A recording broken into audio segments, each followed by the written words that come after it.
What's up, Bully Appers? It's your girl Hannah here again on this third Wednesday of February. It is so exciting that we are here with another month and another topic that we love discussing with you. And, just want to go and preface this. If you have not yet listened to our podcast for January, please go do that. I was joined by Jim Bob Haggerton last month as well. And it is just an awesome podcast, a lot of information, whether it was about digestive health or respiratory or New Year, New You. We had a lot of fun conversations over the last couple of months. So once again, if you've not listened to those, please go do that. And if you have not yet liked us on Facebook and or Instagram, please go do that as well. We have a lot of fun information as well as giveaways there for you to enjoy. So once again, my name's Hannah. I am here with the Oya Podcast, and I am joined by the one, the only Jim Bob Haggerton. Love this guy. Hey. So awesome. How are you today, Jim Bob? I'm doing fantabulous. How are you? I'm doing all right.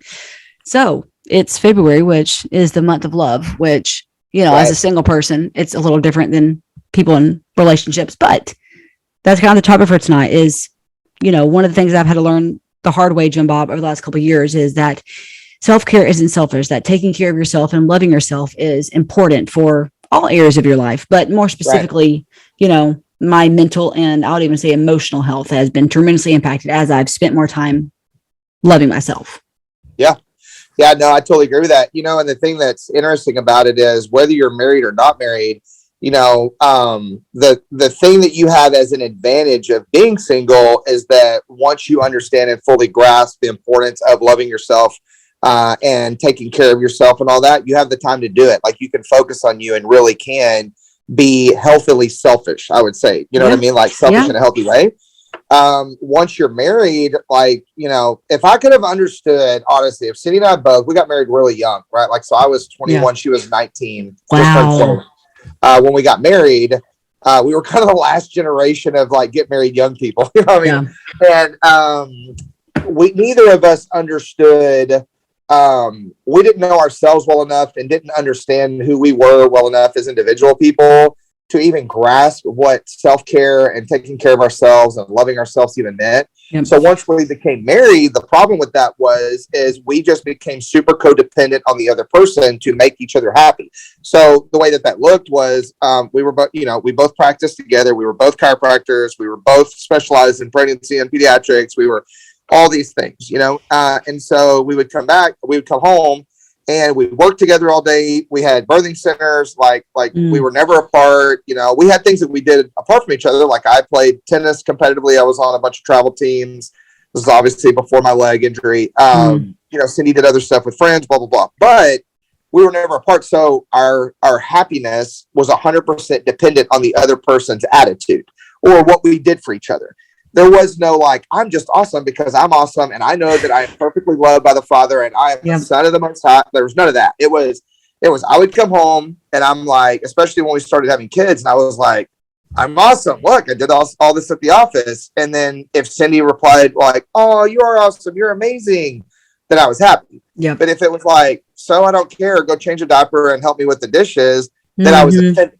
You know what I mean? Yeah. It was we went up and down and we fought a lot and we almost got divorced a couple times because of me, because of the codependency. So I think that the self-love thing and understanding and valuing yourself is so important when you're single, so that when you're married, you already have that foundation of hey, I don't need you to make me complete. I'm already complete. I'm just allowing you to be a part of this and us being awesome together. Yeah. Because it is harder once you're married, as a married couple, you're like, oh, it's the month of love. It's awesome. And, take care of each other. That's all great. Mm-hmm. But once you're married and then when you start adding kids and with us having 5 kids, there's a lot of that time. You have so much less time in order to commit to taking care of yourself for one. And then you're having to take care of your spouse. And then you're having to divvy out and take care of all the kids that you can get lost in the middle of that real quick. And you turn around and look up and you're unhealthy with all these issues going on and you're bitter and emotionally all jacked up or whatever, right? You know what I mean? The typical thing of our kids all graduated and we didn't even know each other and we got divorced when we were 50, the horrible stories. So, as far as the self-care thing, I would say the only reason that Cindy and I are really good at it now and we still aren't great at it is because we've gone through so much hell in our marriage because we didn't understand it. that now looking back, we almost force each other. Like, she's like, you need to go do this. Like, she knows how important it is for me to work out. Yep. Like, she knows that, like, for me to be normal emotionally, I have to work out. Which everybody, if they really understood fitness, would know that that is thing for everyone. Like, every single human should do this. Like, it's an emotional thing that you need. But for me specifically, if I come in, depending on how I act, she immediately goes, hey, why don't you go into the garage, like, or go to CrossFit, whichever one I'm gonna do. She's like, if I have time, she's like, why don't you go to a CrossFit class? If not, she's like, why don't you go row for an hour? And I'm like, that's a great idea. And before, when I didn't understand it, and when we were super codependent, if she said that, I'd be like, no, I'm fine. Here, I need to help you with stuff. Baker's here. I need to hang out with her because I felt guilty about not pouring into that space. Yep. Now, if she says to me, dude, you need to go work out, I go, okay. And I just go change clothes.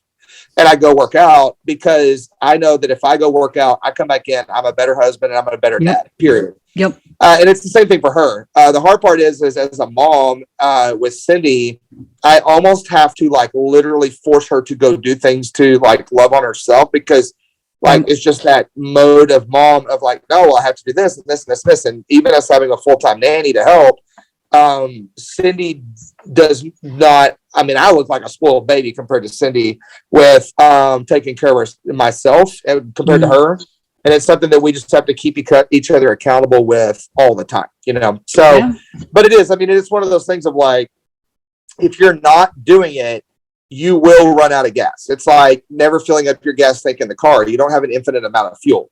Eventually you will run out of gas. That's just, it's a for sure. I ran out of gas in one of my old Broncos the other day. The gauge wasn't working. I didn't realize what was going on. And I thought I blew a fuel pump. It was literally a story. And I'm driving, all of a sudden it just dies. I'm like, oh, wow, fuel pump's out again. And I got all mad. I got it towed to my guy that works on them. He calls me and he goes, dude, you're out of gas. And I was like, what? And, spent hundreds of dollars on a tow truck to figure out that all I had to have done was put fuel in it. And I think that's a perfect analogy and metaphor for us personally and in marriage of like, dude, you will run out of gas. Yep. And you may even look at your tank and you think you're full and you're like, dude, I'm awesome. But eventually you'll run out of gas and you're going to, get stranded on the side of the road, figuratively in marriage or just personally.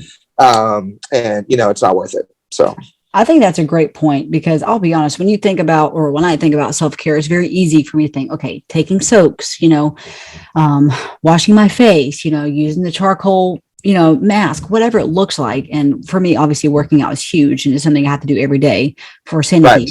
But, you made a great point, because as a single woman, and, I get I'm 29, I'll turn 30 in April.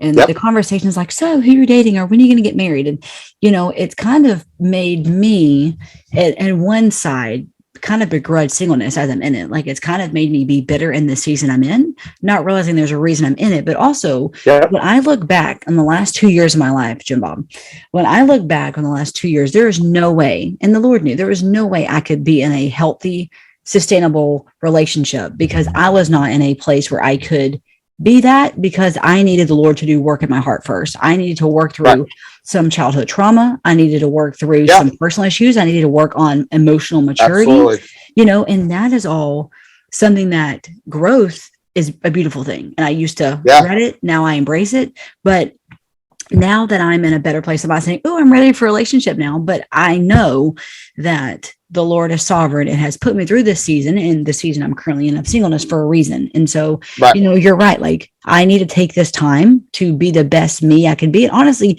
at the end of the day, if I'm not good with the Lord, there's no point, because you're more dangerous to everybody around you. Like, it would be like, it's harder. But dude, like, I totally so my thing, so we counsel a lot of couples in marriage now after all that we've gone through.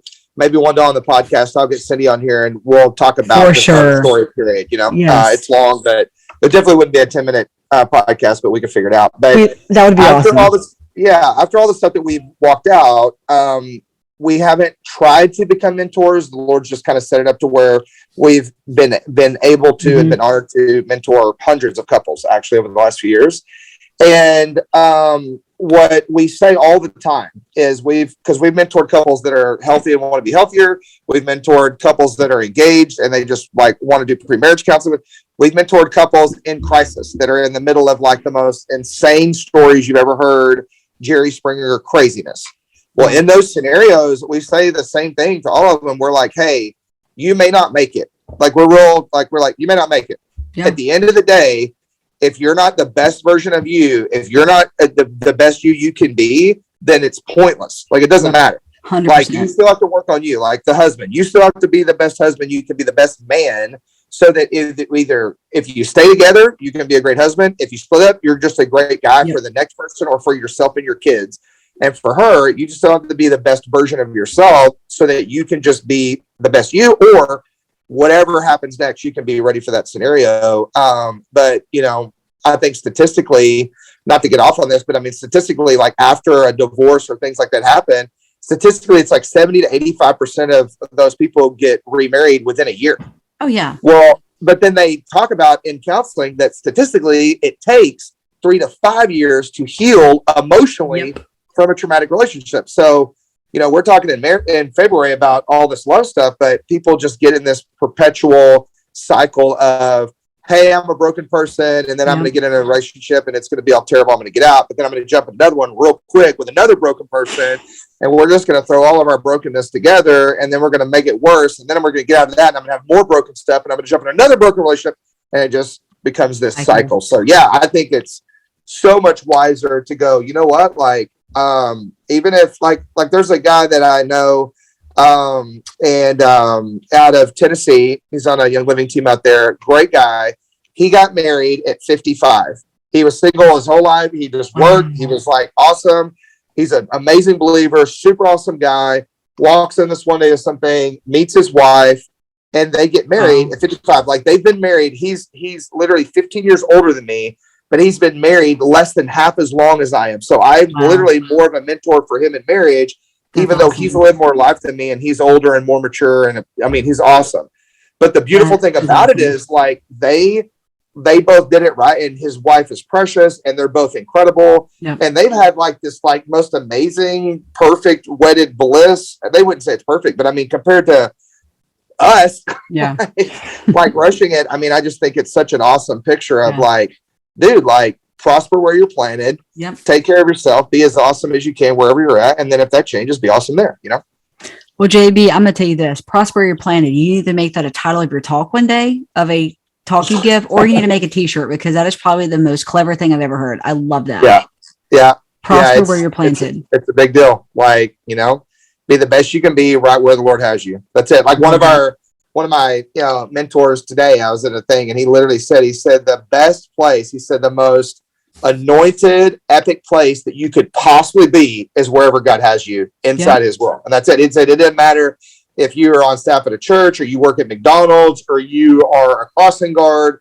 They said it doesn't matter what it is, but if you're there and you're like walking in excellence in the place where he has you, that's the best place you could possibly be. And I'm like, I love that.